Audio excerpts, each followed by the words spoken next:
Vamos lembrar de uma coisa, Cláudia. Ela era chamada de radical por pedir uma solução como essa. Ela não hesitou em nenhum momento em agradecer aos Estados Unidos e, sobretudo, ao presidente Trump por ter realizado uma operação que finalmente colocou Nicolás Maduro onde ele deveria estar. Era o sonho dele. Talvez por isso a operação tenha sido mais complexa e mais cara, porque era isso que ele exigia. E eu acho que entender que uma líder com mandato claro na Venezuela agradece por isso, e agradece publicamente, e não hesita. É evidente que todos nós necessitamos de paz, precisamos de paz. A paz requer liberdade, mas para ter liberdade é essencial possuir força. A produção está procurando para mim, mas enquanto essa frase não chega, é preciso força e é preciso força física. Cercada por muitos venezuelanos, os cidadãos venezuelanos que sempre veem nela a única esperança real, que veem nela a mudança definitiva, a profunda mudança política e a transformação total do seu país rumo à democracia plena, assim, cercada por todos eles. Maria Corina Machado chegou finalmente à Casa Branca em mais um dia verdadeiramente histórico. Estamos falando agora depois de 12 dias intensos, da captura e extração de Nicolás Maduro pelos Estados Unidos. Histórico, hoje novamente, em mais um dia verdadeiramente memorável, a reunião da respeitada e grande líder das forças democráticas da Venezuela com o presidente dos Estados Unidos, Donald Trump. Quero que vocês vejam como a abraçam, como a recebem. Esse carinho que ela sempre desperta é algo fervoroso, é algo que sempre dissemos. Porque ela representa não só a esperança, mas também a liderança de uma mulher clara, de uma mulher que nunca perde. O norte, o foco, e que tem a capacidade de ser firme, forte, mas ao mesmo tempo amorosa, próxima. A voz dela não treme ao dizer a verdade, mas também não vacilam seus modos. Para demonstrar carinho e agradecimento a todos que trabalharam por essa causa. E ela chegou lá, à Casa Branca, para discutir sobre a situação da Venezuela e o que esperamos que seja uma rápida transição para a democracia após a queda do ditador Nicolás Maduro.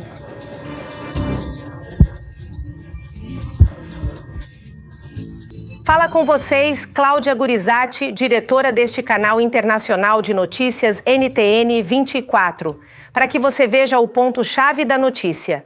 O encontro é o destaque e precisa ser analisado em todo o seu significado e transcendência. Por isso ele está conosco novamente. Pedro Mário Burelli, ex-diretor da PDVSA e agudo analista do que ocorreu aqui, conhece profundamente seu país e os bastidores do poder e da política nos Estados Unidos. Senhor Pedro Mário Burelli, bem-vindo de volta. Boa noite, Cláudia. O fato de Donald Trump ter recebido Maria Corina Machado pessoalmente, apesar de ele morrer de vontade de ganhar o Prêmio Nobel da Paz e terem dado para ela. O fato de ter sido nesse private dining room, ou seja, uma sala de jantar privada bem pequena e reservada, onde também não há espaço suficiente para muitos, o que exatamente isso significa? Eu realmente acho que isso é muito importante. Ele não a conhecia pessoalmente, mas ele já sabia muito bem dela. Eu acho que uma pessoa como o presidente Trump seguia muito pela relação pessoal. Ele forma opiniões relativamente rápidas ao conhecer alguém, e o que é óbvio é que essa reunião, no formato que foi escolhida, era o formato ideal para alcançar esse objetivo na sala de jantar privada do presidente, onde ele estava com o vice-presidente, o atual secretário de Estado e o conselheiro de Segurança Nacional, Marco Rubio, e com sua futura chefe de gabinete, Suzy Wiles. Esse era o ambiente perfeito para ter uma reunião sem câmeras, sem nada histriônico, sem distrações, mas realmente para conhecer de perto uma pessoa sobre a qual se ouviu muito falar, que no dia em que ganhou o Prêmio Nobel conversaram e foi uma conversa muito boa, apesar de as pessoas dizerem que estava muito bravo. Os relatos dizem que a conversa foi muito agradável, muito boa. Portanto, eu acho que o ambiente era o ambiente perfeito, um ambiente sem distrações. A reunião durou quase 40 minutos a mais do que estava programado e eu acho que foi perfeitamente, ótima. Ou seja, ele não quis transformar isso em um show.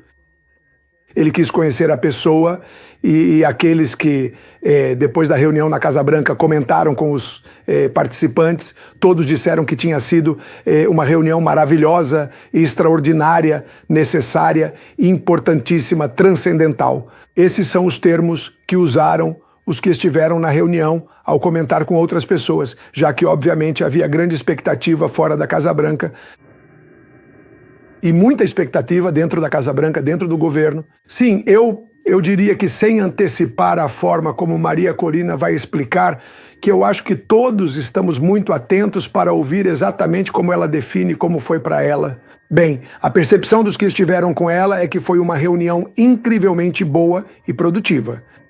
Que importante. O que Donald Trump teria descoberto sobre Maria Corina Machado que não conhecia antes. Donald Trump preside os NSA, e isso é fundamental. E Marco Rubio é o secretário de Estado dos Estados Unidos lidando com uma infinidade de temas mundiais. E este é um tema muito específico que Marco Rubio conhece perfeitamente, mas que Donald Trump, obviamente, não. E Maria Corina Machado, além do que você disse sobre o conteúdo da conversa, é uma pessoa que tem um carisma muito especial e que transmite muito bem sentimentos e as próprias ideias com sentimentos. Nesse ponto específico, qual você acha, Pedro Mário Burelli, que é o ponto-chave principal para uma personalidade como a de Donald Trump e de Maria Corina? Para essa personalidade que é tão peculiar? Eu creio que seja a valentia de ser vencedora. Para um político, reunir-se com quem teve 93% nas primárias, mesmo sendo invalidada, fez campanha e elegeu um desconhecido, transmitindo totalmente seu mandato, é algo que faz qualquer político morrer de inveja. Esse poder de transferir automaticamente o mandato para outra pessoa... Votos são das tarefas mais difíceis na política. Acho que ver isso e enfrentar a pessoa, ela esteve muito presente ali. Tanto a operação de saída dela da Venezuela, obviamente nos Estados Unidos também houve cooperação, em parte dessa operação traumática, em certos momentos em que, de fato, ela esteve em risco, como ela mesma diz, de perder a vida. Acredito que este é um relato que, para ele, é muito profundo. Acho que ela fala de uma forma sobre o país e, de todo modo, também com um agradecimento aos Estados Unidos. Vamos lembrar de uma coisa, Cláudia. Ela era chamada de radical por pedir uma solução como essa. Ela não hesitou em nenhum momento em agradecer aos Estados Unidos e, sobretudo, ao presidente Trump por ter realizado uma operação que finalmente colocou Nicolás Maduro onde ele deveria estar e abriu a porta para a transição, né? Uma transição complicada.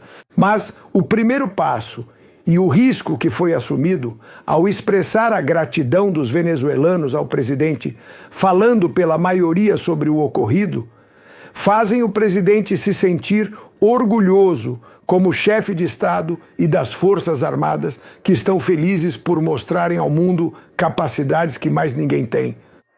Uma operação incrivelmente arriscada, onde o que o presidente visava fundamentalmente era extrair Maduro e Cília vivos para que pudessem enfrentar a justiça, sem que morressem na operação de extração e que não houvesse um só americano morto.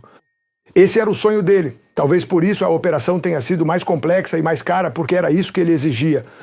E eu acho que entender que uma líder com mandato claro na Venezuela agradece por isso, e agradece publicamente, e não hesita, e não está entrando no jogo. Por quê?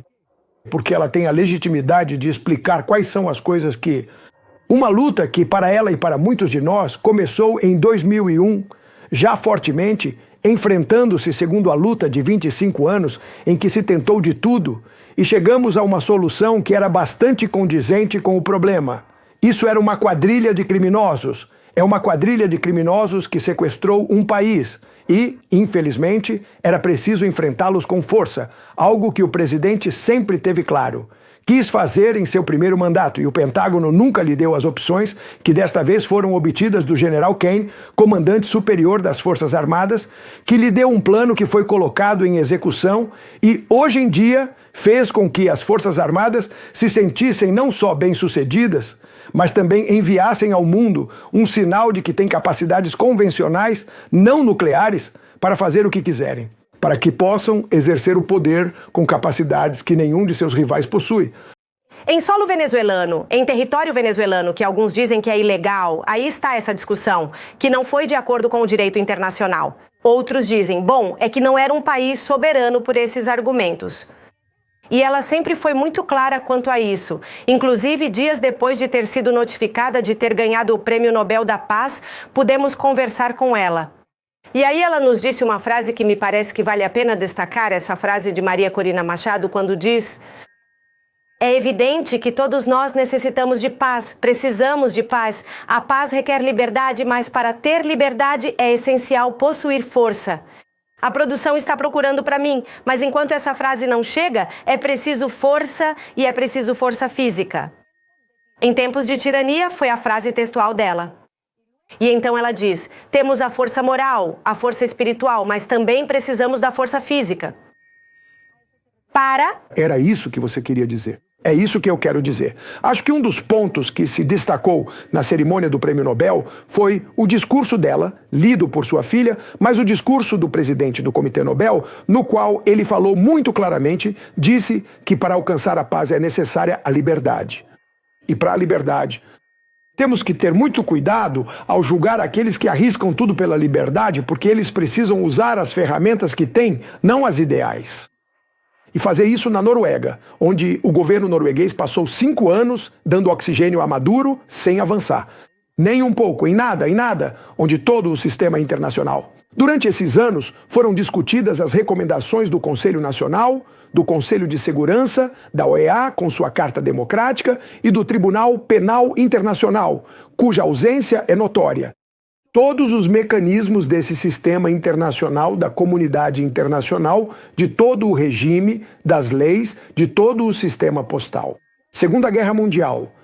No caso da Venezuela, isso mostrou que não funcionou para todos.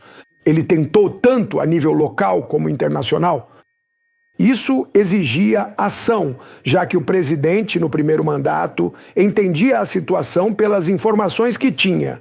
A mesma informação que me fez crer que Irene sairia da presidência elevou a recompensa de Maduro de 15 para 25 milhões. Por que ele fez isso?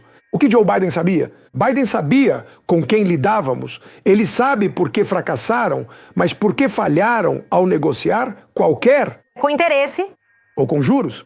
O fato é que quando você tem uma circunstância em que alguém abusa do poder do Estado e das armas do Estado para tomar o controle de um país inteiro. Como reféns daquele país, 9 milhões de pessoas escapam pelas brechas, pelas ruas. Outro grupo está preso em masmorras e o resto do país está sequestrado. O enfrentamento a isso tem que acontecer pela força, ok? Pela força. É assim que se resolvem os sequestros. Os sequestros têm 2 maneiras de serem resolvidos, Cláudia. Ou o sequestrado entrega o que pedem, ou seja, entregamos nossa luta, paramos de lutar e nos rendemos ao sequestrador, ou alguém mais forte que o sequestrador se envolve e muda a dinâmica. E foi o que aconteceu. Não, isso está muito claro. Muitas vezes o sequestrador até recebe o pagamento e continua mantendo o sequestro. Sim, vivemos isso na Colômbia. Ele fica com a pessoa, depois com o cadáver e às vezes nem entrega. Com a Venezuela, com o país, não entregaram o país. Agora estamos nessa transição. Dito isso, esse respaldo ou essa argumentação serviu ao Departamento de Justiça. E ontem foi quando conhecemos o memorando, que retoma precisamente essas frases de Maria Corina Machado, respaldando que essa operação era necessária. E isso então nos leva à reflexão sobre a medalha do Prêmio Nobel. A medalha do Prêmio Nobel que ela mesma explicou que entregou ao presidente Donald Trump.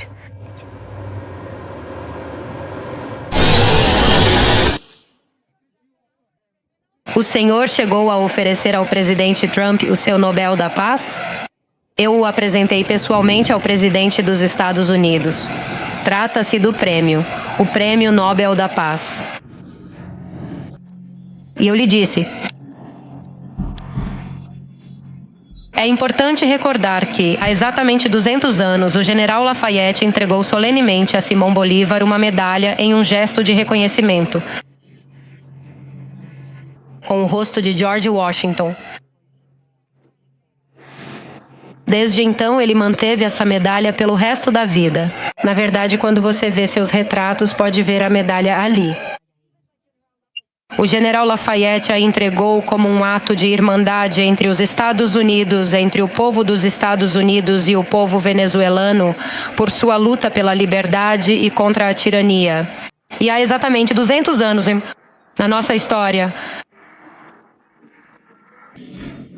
os cidadãos e o povo de Bolívar estão neste momento realizando a entrega ao legítimo herdeiro de Washington, neste caso, a medalha do Prêmio Nobel da Paz, como uma forma de reconhecimento pelo seu compromisso com a nossa liberdade.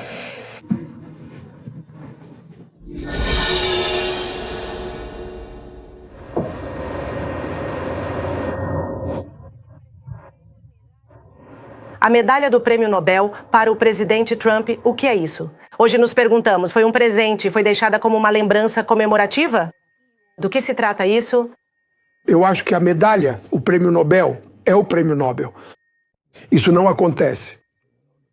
Ela tem o Prêmio Nobel, aparece na lista, tem uma série de conquistas associadas a ela, incluindo até mesmo um prêmio em dinheiro.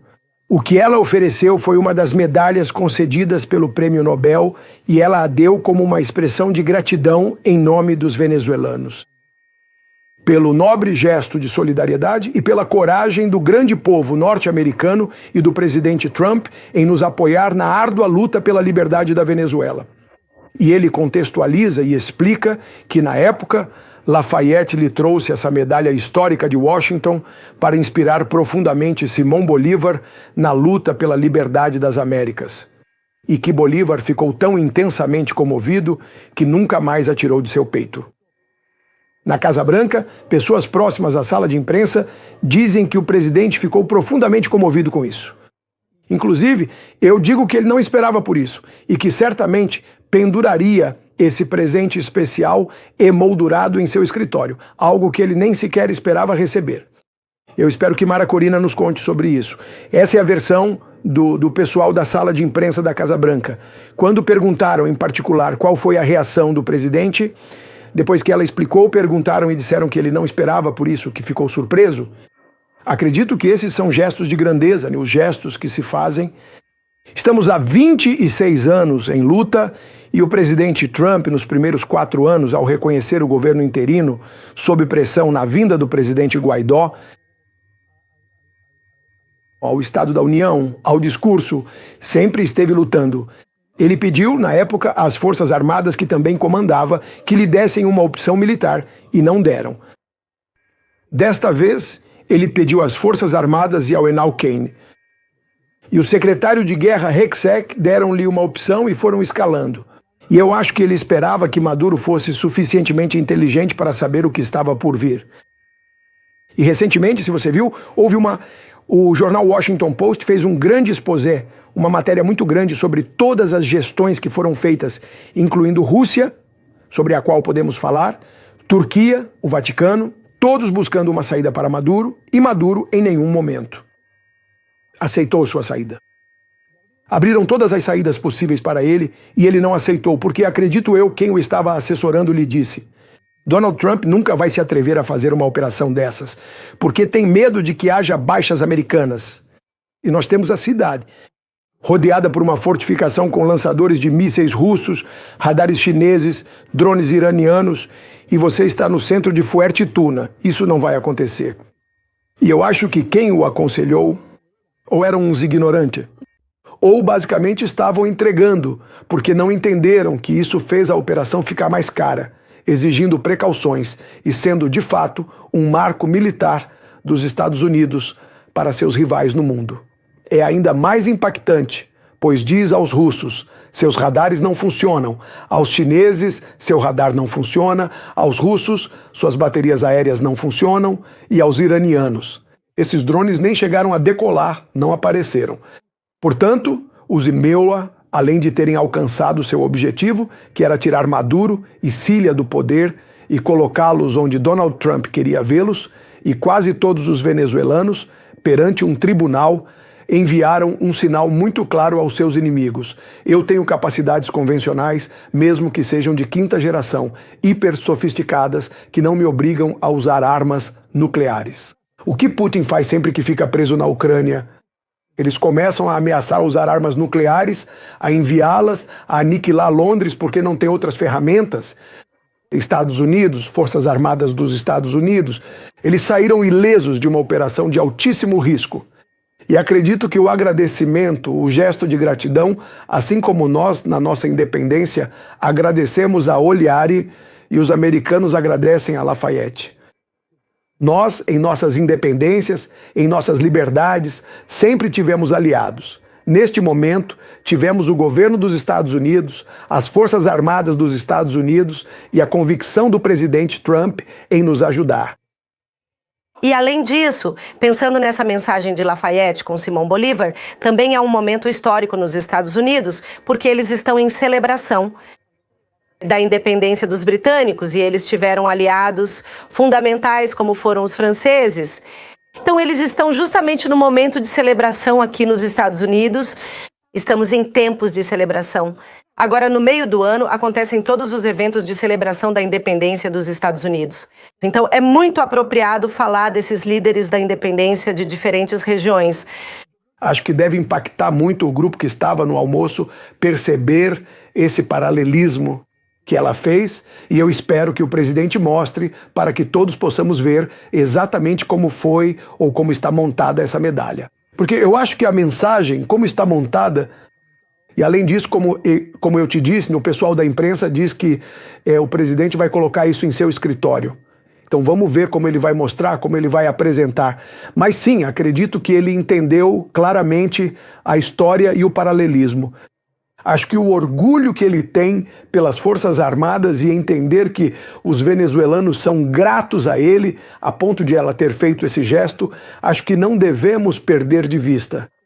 Sobre as pessoas que às vezes tentam minimizar o presidente Trump e julgá-lo por seus modos, rompantes ou atitudes, creio que tem sido uma operação muito disciplinada e o compromisso dele de ajudar a Venezuela a ser próspera é real. Às vezes ele usa palavras que as pessoas confundem, mas ele possui múltiplas audiências. Quando ele está falando para 5 ou 6 audiências ao mesmo tempo. Quando ele diz, eu vou controlar a Venezuela, isso é uma forma de dizer, mas as pessoas na Venezuela que querem criar confusão, e o pessoal do ELN, e os coletivos de Diosdado Cabello, os paramilitares que trabalham com Cabello, ou que trabalham com o Coronel Granco, entendem essa mensagem.